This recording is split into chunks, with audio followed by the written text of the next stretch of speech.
नितळ गोंय. निरोगी समाजा खातीर नितळसाण ही गरजेची आसा.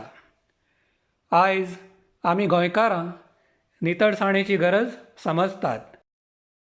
पूण जेन्ना आमी बाजारांत भेट दिता वा रस्त्यार चलतात तेन्ना आमकां सरभोंवतणी जायतो कोयर पळोवंक मेळटा. आमचीं शारां आनी बाजारां तितकीशीं निवळ नात. नगरपालिका आपलें काम करता, पूण जो मेरेन सादारण मनशां आपली जबाबदारी समजून घेनात तो मेरेन कांय फायदो ना. आमकां जर आमचें गोंय नितळ दवरचें आसा जाल्यार आमकां आमच्यो कांय संवयी सोडच्यो पडटल्यो आनी कांय बऱ्यो संवयी आपणायच्यो पडटल्यो. घर आनी घराबें नितळ आसल्यार गोंय नितळ दवरप कठीण ना. घरगुती कोयर आनी इबाडाची वेवस्था करपा खातीर नगरपालिकेन दारांतल्यान कोयर एकठांय करपाची वेवस्था केल्ली आसा.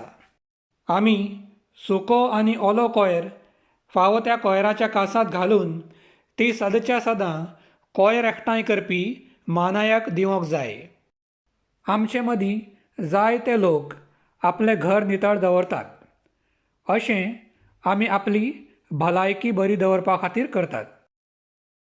घर नितळ दवरपा फाटल्यान आनी एक कारण म्हळ्यार आमच्या पावंड्याचेर बरो प्रभाव घालप.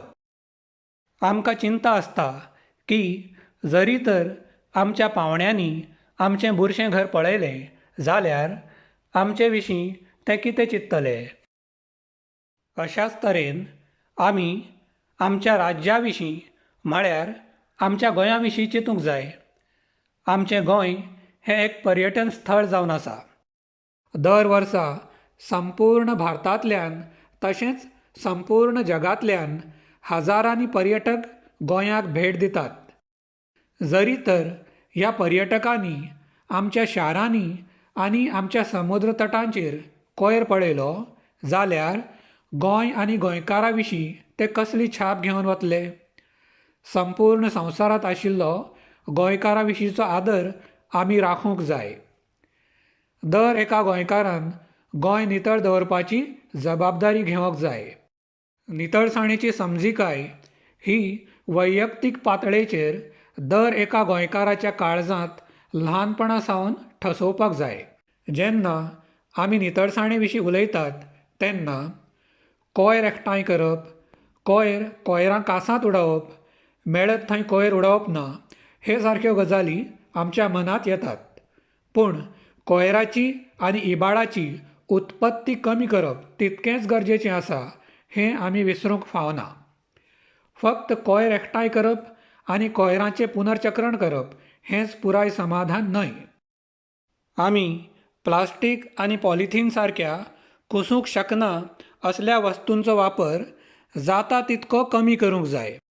वापरून भायर उडोवपा सारक्या वस्तूंचो वापर दिसान दीस वाडूंक लागला. आमी प्लास्टीकचीं कपां, प्लास्टीकच्यो बाटल्यो आनी प्लास्टीकच्यो प्लेटी वापरतात. तशेंच प्लास्टिकाच्या आनी पॉलिथिनाच्या पाकिटांतले खाद्य पदार्थ आमी सर्रास विकतें घेतात आनी तें खाल्ल्या उपरांत तीं पाकिटां रस्त्यार आनी मेळत थंय उडयतात. हाका लागून मोठ्या प्रमाणांत कोयर निर्माण जाता. प्लास्टीक आनी पॉलिथीन हें कुसून नश्ट जायना जाल्ल्यान तें वर्सान वर्स तशेंच उरता आनी हाका लागून पर्यावरणाचेरय वायट परिणाम पडटा.